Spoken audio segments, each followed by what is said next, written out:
some questions are more interesting for more people in the group in the first place. We have the time tonight to speak about the first visit protocol. If there is any other more interesting questions to start with. Okay, so I had a question from Edgar about, just hold on, sorry, my notes are not about Edgar. He was asking about Gonstead, the way of thinking, taking care about the sympathetic and the parasympathetic separately. Can you explain more about that? Well, when you adjust the upper cervical and the pelvic and the sacrum, you're not touching the dorsals. And if you're adjusting the dorsals and upper lumbar, this is what you do, and that's it. Okay. You don't mix both of them because the body, there's a deficiency either in the parasympathetic or sympathetic, and you need to create a balance. You need to go 50-50, okay? And especially, it's a timing process. Okay, now that's, if we think of the stress physiology, okay, if we make the difference between an animal and a human being, the animal is reacting, is responding to a stressful situation, creating a physiology of adaptation. But the moment the danger is gone, then the animal will go back to a balanced physiology between sympathetic and parasympathetic and to the vital functions. The human being will keep in memory what happened, live again and still continue living the danger, and will continue creating a physiology of stress, of adaptation.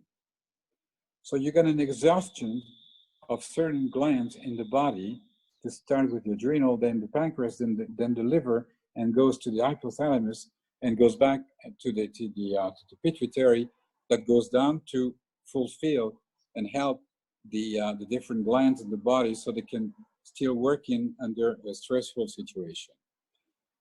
Most of the people today are living onto a sympathetic response and not enough on parasympathetic.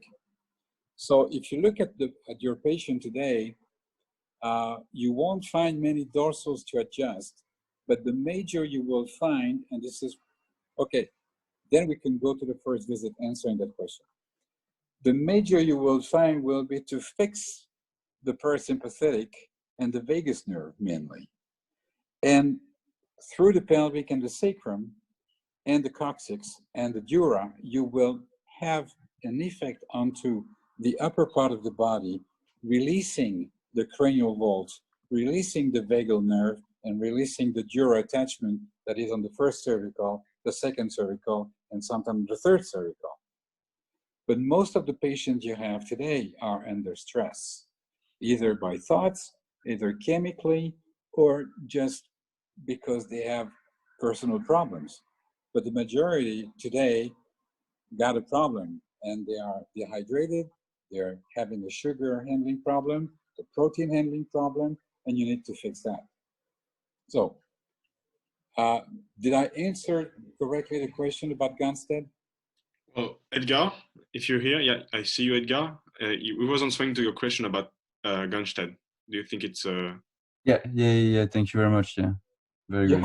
Okay, if we go back in time a little bit, you have to understand that the patient that Gonstead used to have and where he was working, patients were not as stressed as the patients you can have now in New York City or in the big cities, or most people today in 220 are under stress. Back in the 50s, you didn't have many people, right-handed people with the left sciatica. Most people right-handed got a right sciatica for the majority of the time. Today, we find a lot of young guys having a left sciatica when they're right-handed. And mostly the sciatica has not a mechanical origin, but a chemical origin. And this is creating a torsion of the dura to the left. And this is why you got those pseudo-sciatica or sciatica or nerve root impairment on the left side. Now, chiropractic back in the 50s and back in the 40s was a lot easier than chiropractic today. Even though they had deeper techniques than most of the chiropractors today. They were adjusting, you got the school of the Merrick system, and they were working vertebra organ. I don't know if you see that, you know the chart of the Merrick system. Gunstead got this system based on the physiology and based on the mechanical aspect of the spine. So he would say that if you got a whiplash injury, you would work not on C5, which is the most damaged vertebrae in the cervical spine because of the movement, hyperextension and hyperflexion of the jaw, of the neck, and also of the jaw. But he would go to the fulcrum, which was T3, and he would adjust T3 to free the cervical spine, because the real cervical spine starts at T3 for the curve, okay? So when you have a whiplash injury, don't go to C6, C5, which is the most impaired and the most movable vertebrae, but go to T3, which is totally stuck. And the moment you free T3, and it was good in knee chest adjustment, and especially in cervical chair. This is where you really go deep, and you can correct the rotation, and you can correct the depth of the subluxation. Once you can free this T3, then you're going to have a lot of change. Now, when you go back between the sympathetic and parasympathetic, the most advanced in the sympathetic is the CMRT in SOT. Okay. We followed the class Sunday night. I don't know if you followed it with Bourne on STO, Reese technique. And I was a bit disappointed because this poor guy got only 20 people attending the seminar, okay? And he's supposed to teach again this Sunday. And the amount of knowledge in the Reese technique is so huge. And we're talking about the 40s, 50s, and 60s. We're not talking about the 90s. And the way those guys were practicing, having in mind the physiology of the body, the sympathetic, the parasympathetic, the cranial ball, the lymphatic system. Also, they were using their mind to control the correction for the body. It is a must, because I've bought this book back in, I think, '88. And I tried to study this book for more than 20 years alone, and I couldn't study the book alone. And finally, it was 3 years ago, we were talking with Richard Bartlett, Matrix Energetics, and he couldn't find the book, and I found it for him. I sent it to him for Christmas, and he said, Brice, it's impossible to study from the book. I've been studying with him, with Brice, for 6 months, and this is how I can use it. And so the last 2 months, I decided to study Reese, and amazing the knowledge in the book. And the class that the Born give on Sunday was like opening doors to people attending the seminars, because it became very simple to understand and to put in practice. Then you work on the sympathetic, parasympathetic, the dura, all the things. It is very important, but keep in mind that in a session, if you adjust the atlas occiput axis, avoid to go down to the dorsals. Wait for another session to adjust. And you will see very often the dorsal self-corrected. Why? It is due to the gait mechanism.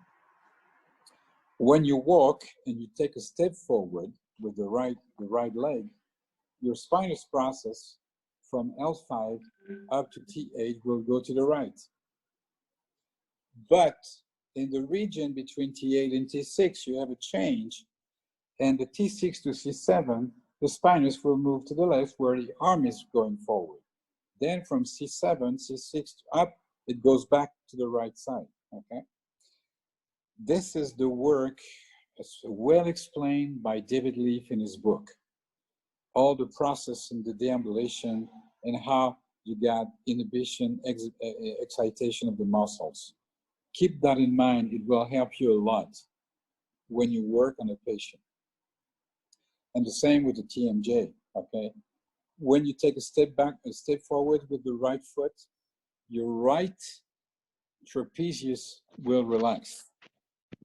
Your right SCM will contract. And your right pterygoid external will release. And the left one will contract. So you'll get the masseter that is tense and the pterygoid external that is relaxed. So you're walking also with your jaw. So when you walk and you get the right sequence and the vertebrae, the dorsals itself are correcting themselves most of the time, unless you have a dorsal that has got a trauma, and in that case you need to fix it, or you got a rib head that is involved. But most of the time when you have this rib head and dorsals to work on in the sympathetic, it is because you got a physiological problem. So you need to work either in STO, or you work in CMRT, or you work in MHRT, or you work in matrix energetics, MHRT as well, or TBM. Okay, that's the difference. And it's a very good introduction. I thank you for the answer, because for the question, because I can go to the first visit now. And the product of the first visit, Pete and I have created a long time ago now in the far, far galaxy from here. The first visit protocol was based on the principle that we needed to have a GPS to allow us to go where the body wanted us to go to be fixed. So we after a few months, we found the points on the body that were related to the different systems in the body. The most difficult was the structural. And at the end, it was obvious that the structural was either the upper trapezius or the parietal bones and the sagittal suture. And the sagittal suture, why is that? Because in STO and in SOT, you have the representation of the spinal column along the sagittal suture. So you can even tap the parietal bones bilaterally, or you can stimulate the upper trapezius bilaterally. And if this gives a positive answer, you know that the body will have to be dealt at the structural level. We start from, I personally started from the gate, because I believe that the human being is the only animal on earth that is walking 4 feet, 4 limbs in the vertical position. No other animal on earth is walking the way we walk. And no other animal on earth has a jaw that is working as ours, because we can stay in the vertical position, we can chew, we can talk, we can swallow, and there's a perfect process in that. So I always start from the standing analysis in the gait, as in the dural torque analysis in applied kinesiology made by George Goodhart. I take the latissimus dorsi, which should be strong in the clear, and then I ask the person to take a step backward with one leg, pass the weight of the body onto the leg, then pass the body weight onto the anterior leg as representing the shift of the body weight during the walk process, during the gait. And I'm testing the latissimus dorsi on the opposite side of the forward leg. Now, the latissimus dorsi, when you have a step forward, on the opposite side should be weak. Why? Because it will allow the pectoralis muscles to bring the arm forward. If that latissimus dorsalis remains strong, then we have a jaw torsion. At that moment, you can use the different points on the body to find out which is the one that will allow the latissimus dorsalis to release and to allow the body to get a normal gait. Okay? So we found out that as chiropractors, the first one we had to choose or to look at was the structural. Then the chemical was part of it, and we used 2 points, the left SP21 and the right K27. By the way, if you stimulate the K27 right and SP21 left for about 1 minute or two, you can change your body chemistry. Try to do that. One night I was at a friend at home here in Switzerland, and he had an alco test. And he said, "Can you change that alco test?" I said, "Yes, I can." And so after 4 or 5 glasses of wine, we got those points, and I stimulated my points for at least 4 minutes. And when we did the alco test, I was under the normal, so I could drive.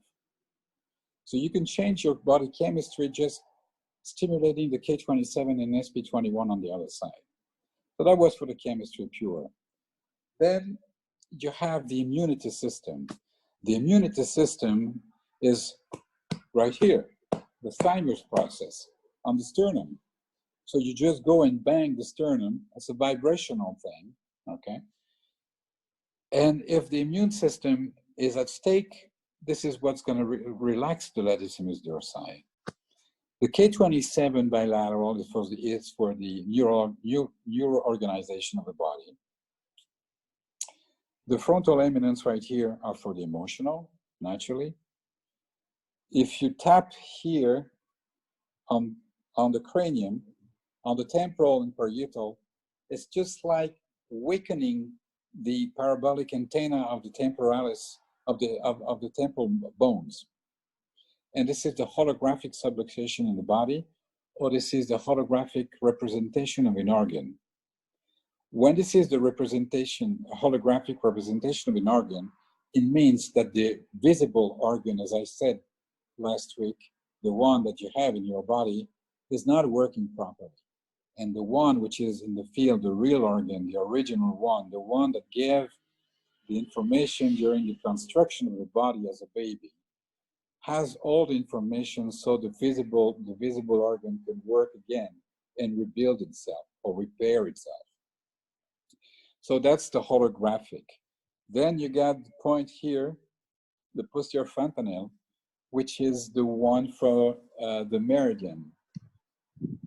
If you tap on that one, you will have, if you have a positive answer from the latissimus dorsi, you have to work on the meridian first.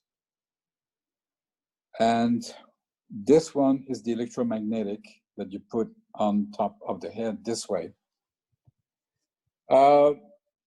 I think there's another one, but I'm not sure if it's working all the time. So I'm not talking about it now, but I'm trying to work on it every time I see a patient now. And if it's working, I will say it in the next seminar in TBM when we start the seminar, when we begin the session. That's about the thing. Then once you have realized that one system has to be worked on, you can go to the table, put your patient on his back, and test the gait, the flexors. If the guy is coordinated, find the body point that is creating the lack of coordination. This is where you have to work. If the guy is not coordinated, find the body point, find the system that is going to create the coordination. This is how you work. It's just a GPS. It's telling you what to do, where to go, mainly.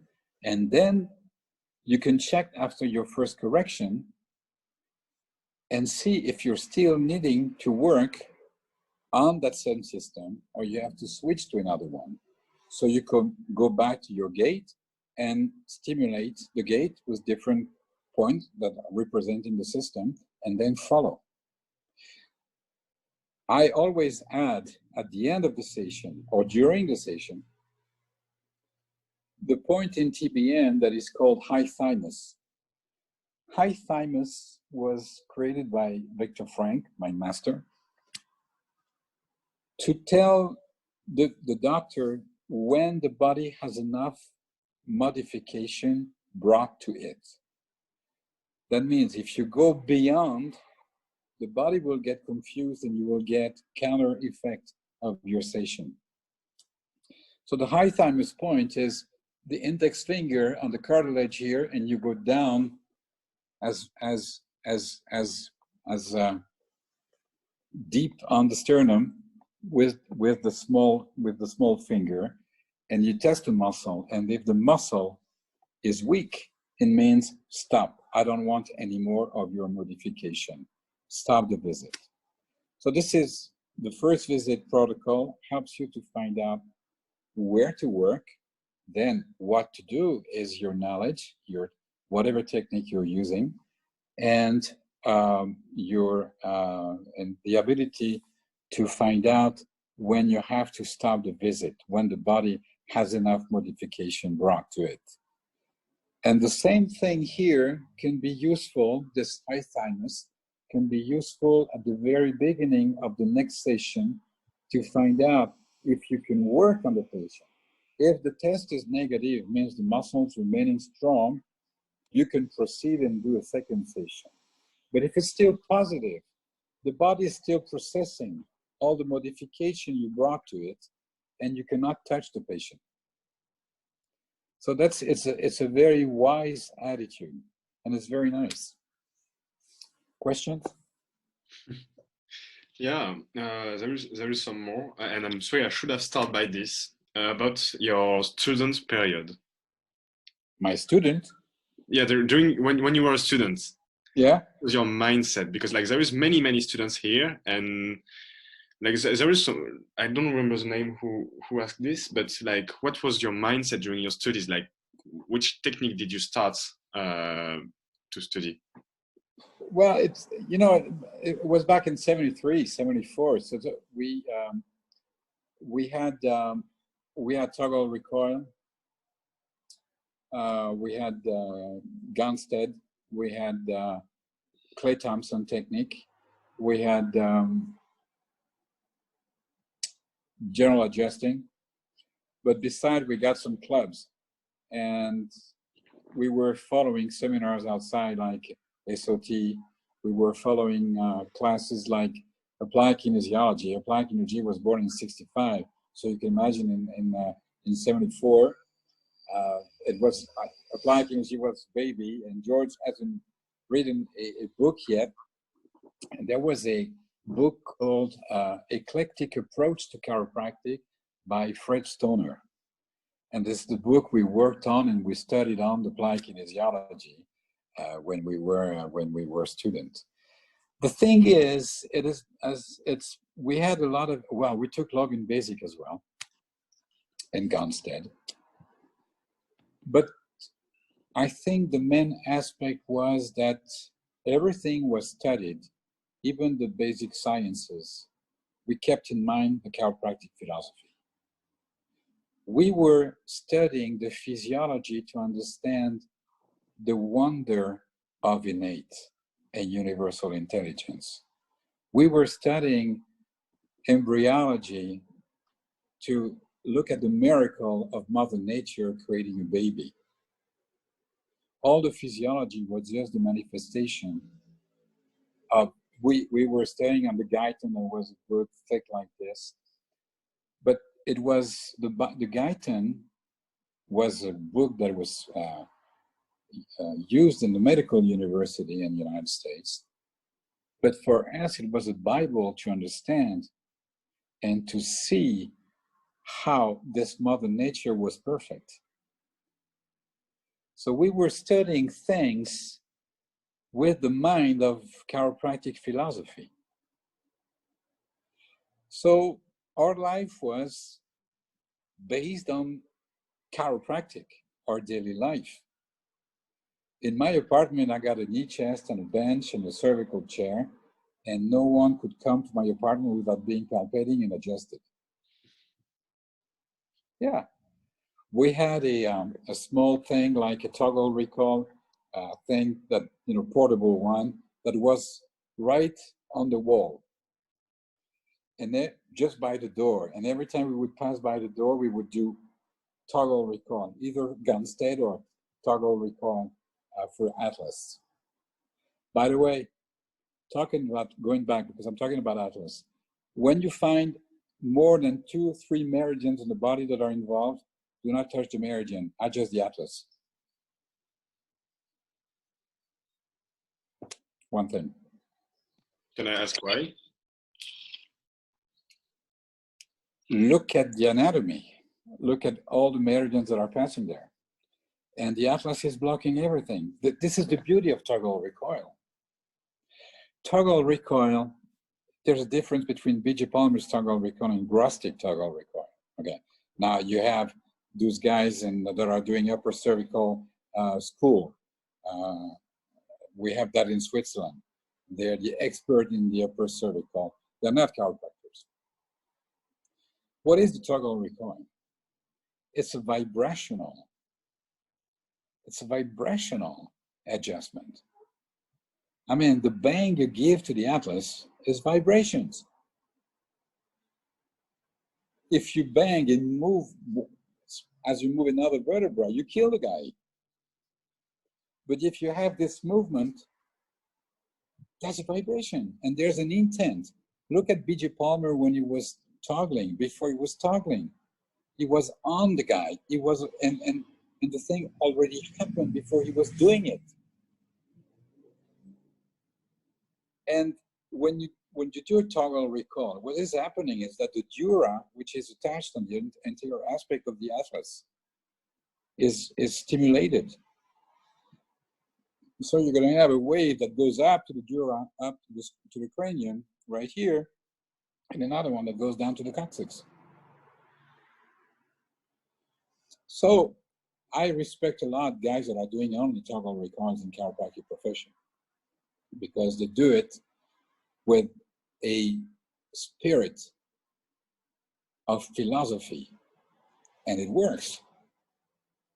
Just like the guy who does only Logan, and he does it with the philosophy, it works the same. You know what? I don't think they will attract the same type of patient. You will always attract the type of patient that are corresponding to your technique you use. The more you will practice and the more you will take new seminars, the more you'll realize that on Monday morning when you come back from the seminar, you got one more new patient, and he has a thing that is responding to the thing that you've learned during the weekend. It's a universal law. It's the law of attraction.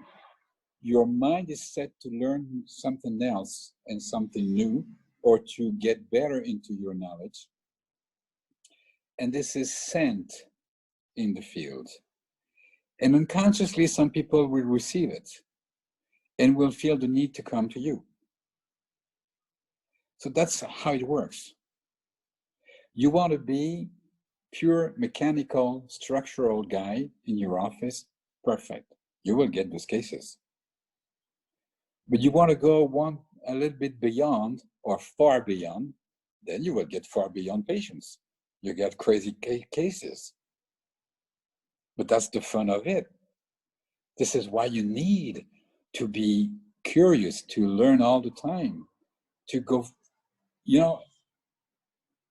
work hard to be good. Work harder to be better. That's always, it has to be your modus vivendi. Work harder to be better. You will never be good enough. Never. George Goodhart was still studying. He was 90 years old. Okay. Yeah, of course. We're still studying. Because we need to know better. We need to know more, to serve better people. All we do is serving. That's all we do. We serve. We are we are of service. That's all we do. So we need to go deeper and deeper and deeper. So going back to the Atlas and the toggle record, it's a fantastic adjustment. And if you look at all those techniques that are based on the Dura, they all work fine. You do network, BGI, you do SOT, you go AK. Gunstead, without saying that he was working on the Dura, was also working on the Dura. Logan Basic works on the Dura. The Dura is essential, and that's the George Goodhart wrote a booklet. I think it was in the 90s. Yeah, I think in the 90s. It's a very it's a small booklet, blue booklet, called Back to the Dura. Try to find that book, Back to the Dura, and this is quite amazing. Such a knowledge in it. Amazing knowledge. Any other question?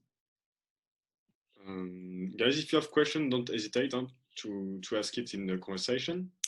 I had a question about, and you talk about it, about the field. What is a field? The field? Yeah. A basic explanation, maybe, for first. You are the field. You are a product of a field. The field is consciousness, is universal consciousness. That's all it is.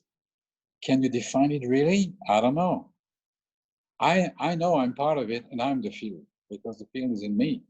I'm the product of the field. So all I have to do is try to be in harmony with the field.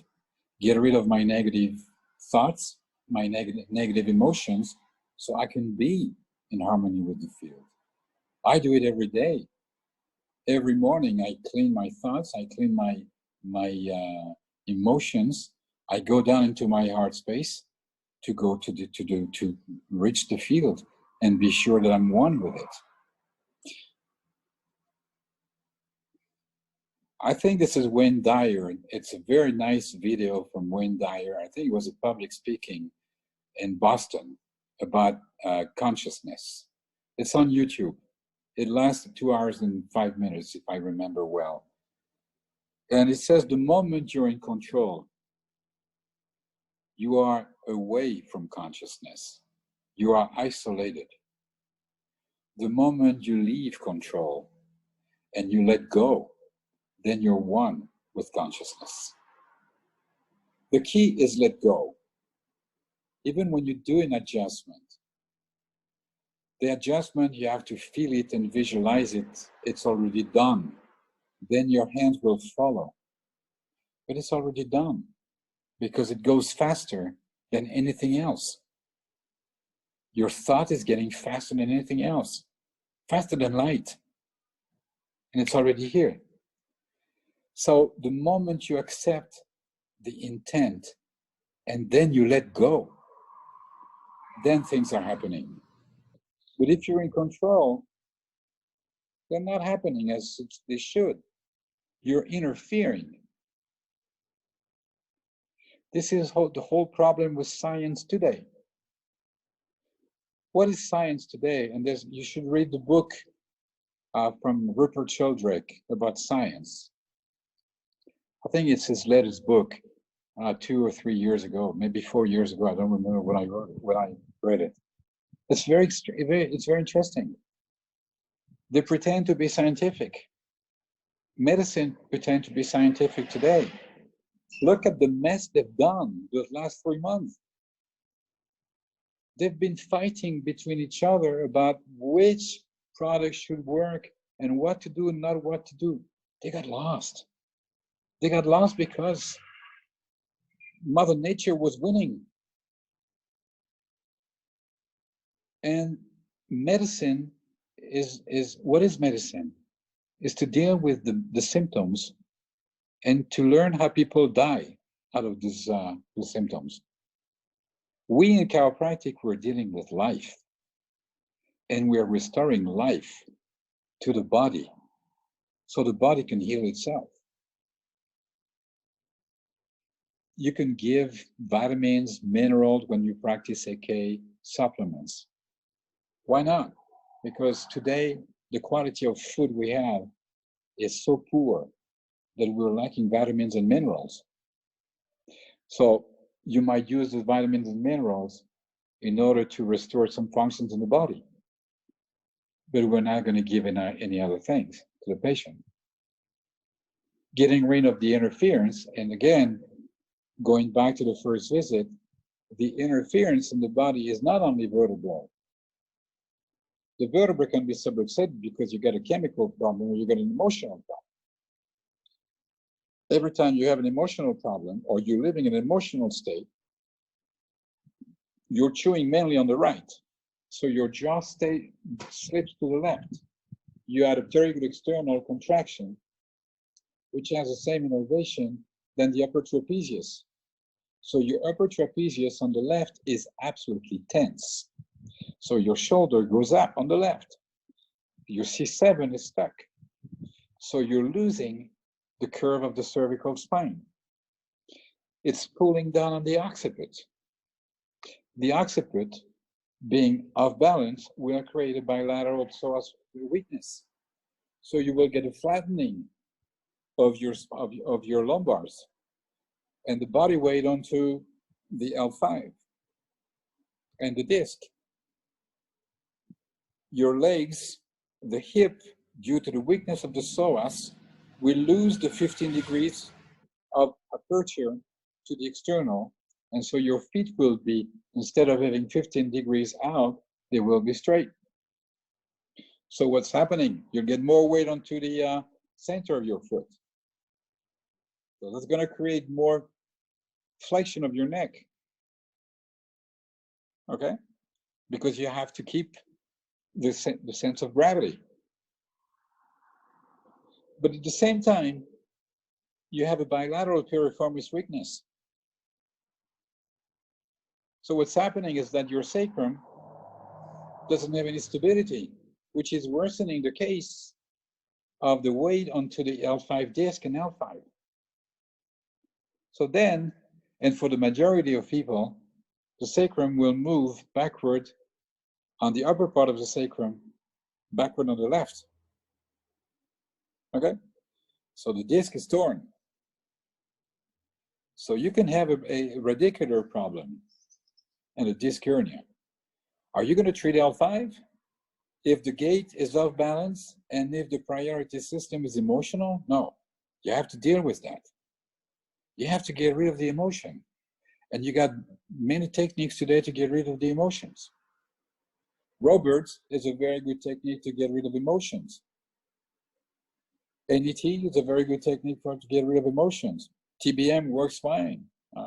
Matrix is fantastic for that.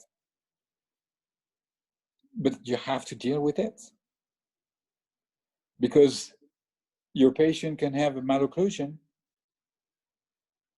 but if you don't get rid of the emotions, making the person chewing on the right and getting a slight effect on the left, you can put a bite, it's not going to work. Because the force of adaptation of the body is stronger than anything. So you have to read the body. You do not get stuck to the diagnosis and do not get stuck to the symptoms. They may give you some clues to work, but they're not what you have to do. What you have to do is the body is going to tell you with your analysis, your muscle testing, you're reading the feet, you're looking at the difference of the leg length, whatever you do as a reading, a natural reading of the body, that's it. Who does matrix can do with the windows and things like this. But you have a reading, you have a conversation. When you're working with a patient and you do muscle testing, it's a conversation between you and the inner being you have in your body that is really connected to the universe and knows everything. I'm always telling my patient, I'm not smart enough. I'm not intelligent enough. I need to go to your inner being and ask what to do. My left brain is everything that I've been studying, but also my fears and my doubts. My right brain and my heart space are the one that are connecting me to the field. You understand now what is the field? Yes. And that's the field that will give me the right information, the field is made of light and information. That's what it is. It has everything that has ever happened, is happening, and will happen. Because the field has no time. Okay? So whatever exists, and when you do matrix, you can go 30 years from now, 40 years from now, and find one technology that is unknown today and apply it to the body, and the body's changing. This is the field. Excellent. It's consciousness. And you have to bow in front of that. You have to know that you're part of it, you are the field. But never believe that you know better. You got to be thankful for every time you receive an information and that information helps your patient. Be grateful, be humble, because the field is infinite. It's an infinite potential. You and I and everybody here tonight and everybody on the street right here outside my window, we are working and we are living with our left brain for daily life. And most of the people on earth today are not conscious of the right brain activity and the heart space activity. It will come. It will surely come. And the day that 75–80% of the earth population will be conscious of this heart space and the field and this connection and consciousness, life on earth will be totally different. Amazing. So there is a question from Sylvain, and it rejoices what you said. Hello, Sylvain. Sylvain, if you want to ask it, ask it. If you want to if you want to speak, maybe not. Well, his question was basically, how can you let it go, doing also the diagnostic with indicators and your findings? How can you put the analytical mind on the side? You know, the general surgeon and the head of the Department of Pathology at Harvard University, I think it was sometime like 5–6 years ago, said that 50% of the medical diagnoses were wrong. And 75 of the diagnoses post-mortem were wrong. So how can I rely on a diagnosis? The body knows much better. I have a philosophy, and I believe that the knowledge is in the field. So my duty is to learn the most that I can, to be as like tools. And then the field will tell me which tool to use. As in communication with the body. The body, when you talk to the body and you do the first visit, you're talking to the inner being of the body. It is not mechanical, because it's a process, okay? It's a set of mind. Because are we sure that those points are really working? I don't know. But it was set as such. And in the field, it is recognized as such. And so we work with it. How do you let go? I'm going to answer one thing, and it's not very nice, but I'm telling it myself every morning. Don't take yourself so fucking seriously. You're not a doctor. I mean, what does it mean, a doctor? There's a difference between a doctor of chiropractic and a doctor of medicine. The doctor of medicine is arrogant, pretentious, believes that he has the knowledge. The doctor of chiropractic is different. He's working with universal intelligence. He has a connection. He has a certain knowledge, but he has a connection. And this is this connection that allows you to let go and trust the field, and trust the information you receive from the body, from your intuition. Your intuition is part of you. It's your right brain and your heart space that are speaking up. It's nothing else. When you have a patient in front of you and your eyes will be attracted to one point on the body, follow that. Go to where your eyes are going. Go where your guts is going. Your left brain will fool you very often. I give an example. I see on the Quanquiro, okay, question about, I have this patient who got the shoulder and we need to do rehab and we need to do this. Why do you look at the shoulder as a shoulder in the first place? Why don't you look at the shoulder as a mass of tissues, ligaments, tendons, muscles, bone, cartilage, nerve, lymphatics, all smear? Why don't you look at the shoulder as the twin sister of the hip, the opposite hip, and the gait, to start with? Why don't you look at the shoulder as the deltoid, as the mirror of the lungs? Why don't you look at the shoulders, at the biceps, as the mirror of the stomach? Or the triceps as the liver? Or the pectoralis as the liver and the stomach? Why don't you start thinking this way? Why don't you start thinking reverse, as Viktor Frankl used to teach us? Think reverse. Why do you have this problem? Why does it exist? If you're fixing your attention on what is wrong, you will get more of what is wrong. You have to put aside the diagnosis and the situation. The situation, you cannot deny it, it exists, but it's the point of reference to start with. It's the start of the trip you're going to do versus the healing, towards the healing. When you do, you're going on holidays. You have a point of departure and you have a point of arrival. And you have a strategy to go from point A to point B. The point A is the acceptance of a condition.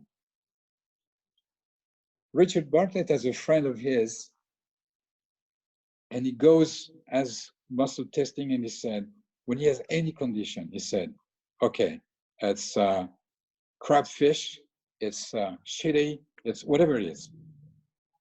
Because he doesn't pay any attention to the diagnosis. The most important is to accept the situation and then ask you why it is happening. So you have a shoulder, it could be a meridian, it could be your lung meridian stuck right here, creating a weakness of your deltoid. It could be your jaw, it could be a cervical, it could be a pelvis, it could be an emotional problem. It could be a memory of a blow you got 20 years ago and you need to go back in time, fix it in time. So look at the things differently. And then when you go deeper into the things, whatever you look at in the body is just photons and electrons. Because you can go to your shoulder, you will see muscles, you will see tissue, you will see fibers, you will go down to cells, you will go down into the cells, you will find all the components of the cells, and then you will go deeper and deeper, and you will find what? Atoms. You go down, down, down. Atom doesn't exist, it's made of, it's a construction of man. Exist electrons, photons, biophotons, DNA. And you got, when you pass that, you got an empty space. The body is 99.9%, 99.99% empty. We are just vibrating to such a frequency that we have this solid aspect. And we belong to this third dimension of duality. Yes and no, bad and good. The bad and good belongs to the left brain. When you go to your right brain and you go to your heart space, then you reach the neutrality. This is where miracles are happening. This is where every changes are happening. And the only way to reach this heart space is by letting go. Everybody, after the session we had Wednesday, it kept coming to me Thursday, Friday, and Saturday, samadhi, samadhi, samadhi, samadhi. And all of a sudden, Sunday, I said, I have to stop and look at samadhi. And this is a video that I've been watching probably 3 years ago maybe. And I recommend everybody to watch samadhi. It's written S-A-M-A-D-H-I. It's a video in 2 parts, part 1, part 2. Each video is about an hour long. Samadhi is like the Tao. Is the doing without doing. Okay? This is, you pretend to do in chiropractic, but you're not doing. You let things to happen. The doing is made by the body, by universal intelligence, and intelligence and the field. The moment you let go, things are happening. When you're in control with your doubts, your fear can happen. And the worst is when you think you know, that you think you're the big guy who knows what to do. Bullshit. I don't know what to do every time I'm in front of a patient. Every patient that I have is a new thing. I don't know where to start. So, okay, plumb line, okay. And then I do my gait and my first visit protocol. By doing this, I'm connecting to the inner intelligence and the inner being of the patient. So he's going to tell me, stupid guy, where to go, what to do. I'm reading the body. The diagnosis is the medical thing. Even if you have a patient with a tumor or metastasis or multiple sclerosis, you're not going to deal with this. The patient is coming to you is full of metastasis. What you're going to try to do is get rid of the interferences in this body so he can feel a little bit better. And maybe he can stand much more his chemotherapy, his treatment. Are you willing to say to the guy, well, I'm the big guy, I'm going to get rid of your cancer? Hell no. But I will help you. I will love you. I will give you what I can. And we'll try to give as much to your body so your body can be better, feel better, have more potential to heal, more potential to accept the cures that are in therapies you're following. We have a profession of humility. And those of my colleagues that believe they're strong and they know a lot of things, I don't want to stay with them. I quit going to the professional reunions, those association reunion, I think 30 years ago. Because every time I was attending those things, all I was listening to was ego trip. They were talking, they were fighting each other because of their ego. And once the reunion was finished, we were at lunch or at dinner, and they were talking about the huge results they got on their patients. They did that. And I was listening to these guys, And sometimes he was saying a thing that was not true at all. You know, I was anxious. I was in anxiety because I might have been the one who was wrong. I might have known differently in the wrong way. So I couldn't wait to go home, go back to my book and check if the guy was right or not. But I got fed up of those guys that were pretending to know. Because I was having the chance to meet those big masters, and none of them, none, pretended to know. All of them pretended to be connected and to receive and to give and to be joyful when their patients were feeling better. And they were giving the credit to chiropractic. They were not giving the credit to themselves. You see the difference? Yeah. Did I enter the field? Yeah, of course, yes. Okay. But about those masters that you've met, what do they have in common? Did you see something matching? Passion, humility, connection, the will to give, generosity. They had a magnetic field there. They had an aura that was huge. You had this feeling inside of you that was saying, I want him to treat me. Because this guy could give you something. You know, Gunstead, I saw Gunstead when I was a student, and he was crippled in his hands because he had arthritis. This is why he developed the technique of adjusting with the index fingers and the thumb, okay, mainly. But he would hold his hands like this. He was talking to you. But this guy was huge. He had a light. You only see him. It was impossible not to see this guy. I've been listening and I've been meeting twice Sid Williams, same thing. Amazing people. Ted Moore, we got a guy in Como who's a healer, a real healer. And he sees the magnetic field of the people. He sees 700 people a day.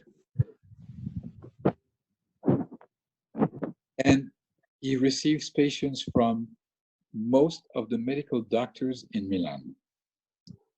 And so Jean-Pierre and Pete decided, when Ted Morton was there, to create an encounter between this man and Ted Morton. And when they meet, it was like earthquake, magnetic field. And the guy, Morris, said, this guy is so strong because his polarity is totally reversed. He's connected all the time. And the guy said, this man is a genius. He has a connection. So that was that. So those masters, yes. Passion, honesty, the real masters. Kindness, willing to learn, willing to give, willing to teach, not willing to give away what they knew in their own experience, because they love so much chiropractic that their teaching was aimed at transmitting chiropractic so youngsters could follow the path of chiropractic, preserve chiropractic, make chiropractic alive for years to come. That was their attitude. Yeah, that's it. Like you're doing with us right now. No, darling. Of course. I cannot pretend that. I've been blessed to know those people, and I've been blessed to receive their passion, maybe. Yeah. Yes. This is what I learned from them. Yeah. Question, Brice. Yeah. About what you were talking about earlier about the fact that one day on Earth there will be more people on their Earth space than people who are not connected. Yeah. As you have the possibility to film with years of experience how the people are starting to have more consciousness. What do you think what is gonna happen? It's gonna be in decades, in 100 years, 200 years? How is it gonna be? Like, I don't know. I think it's coming real fast, because I was talking with Richard Bartlett some years ago, and for instance, teaching matrix energetics. Okay, if he had taught matrix energetics in the 90s, I mean, people would have said that he was crazy and it was okay to put aside, or in a psychiatric hospital. But I remember, because I was at his first seminar in Germany, and we were 450 people. And when he goes to Moscow, he has about 300-400 people attending. In Italy, every time he has about 300 people attending. So, and his message is very special. Okay, very, very special. And he's not the only one today who has a kind of protocol of that kind, mixing with quantum physics and healing and spirituality and all these things. And what I see is that more and more people are following the things. More and more people are understanding the things. Do they practice it? I'm not sure, but they have the concept. And once the concept is in your subconscious, it works. Okay, and so there's change in the world today. If you look at YouTube and Gaia, for instance, Gaia 20 years ago couldn't have been realized, because I don't think they would have got enough people attending Gaia. Today, I don't know how many people, but it's huge. And for $100 a year, you can have access to so many informations about different fields, ancient civilizations, and people are daring today to speak about spiritual things, the real spirituality. This is why I was telling you about samadhi. Samadhi is an awakening, and it's made of different religions: Hindu religion, Tao, Zen, Christian religion, Muslim religion, but it's everybody speaking the same language. The problem today is the spiritual aspect of Earth is very limited, because we are in the hands of religions, but those religions are political and mainly business and power. But if you look at those people that are still in their religion because they were born Muslim, or they were born Hebrew, or they were born Christians, they still follow, but they go way beyond. Okay. They start interesting themselves to deeper thoughts and deeper emotions. Things we're talking about different frequencies, we're talking about different levels, we're talking about level of consciousness, layers, which was 20, 30 years ago was not that. Okay. BJ was talking about these things because he was, if you look at BJ, he was really influenced by India. Yeah, I know, but I realized, because I do have I took that here very, like, I do have a very old review of chiropractic from the beginning of the century by one of the first chiropractor who got installed in France, and speak about the truth, and I realized, like, it was written like 80 years ago. Yeah. And it's already the truth, right in French, like the medical doctor won't continue in this process to give medical and medicine.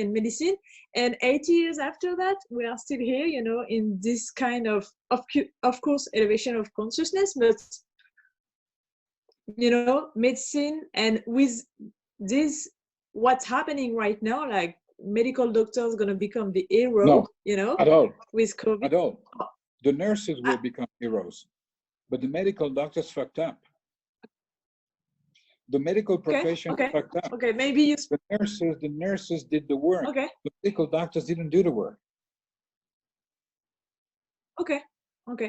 I didn't have your point of view about that, so I'm very interested. Okay. Okay, you think like they really got wrong. Okay. But the nurses did it because the nurses. But this is the difference in the medical society today.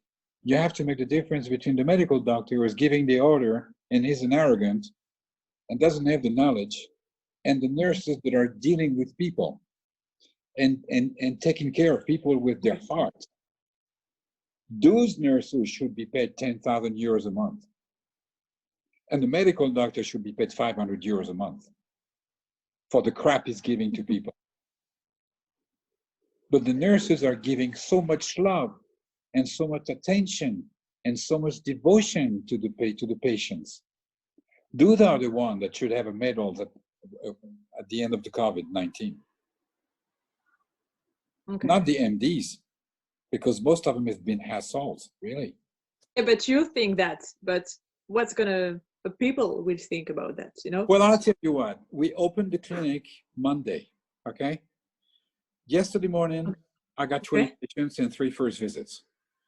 Tomorrow, I got 25 visits and I got another 3 first visits. Saturday, I got for the moment 20 visits and 2 first visits. And they're coming, not only the old patients, but the new patients are coming. Because we chiropractors, in this moment, in this very moment, we need to really make people understand that what we're doing is getting rid of the interferences in the body physiology. So we can create more physiology, more well-being, and recuperate from the disease or from the weakness they've got. Never forget that in those 2-month period, they got an immune system that went down because the medias and the medical doctors and the politicians scared people to hell. And because they were afraid, their immune system went down. They spend their time saying, this is, okay, today we got 100 people who died. Why don't you say that 200 people were cured today? Yeah. So now what we have to do is to explain, and I was explaining that last week. Yeah, sorry, I wasn't. That's okay. I was explaining that last week. 20 years ago, when I was taking TBM in the module 4, I cried like a baby because I felt ashamed. For one thing, because I felt TBM that it was me. I felt this technique, I sensed it, I lived it. But I was afraid of losing some patients because I was changing my way of practicing.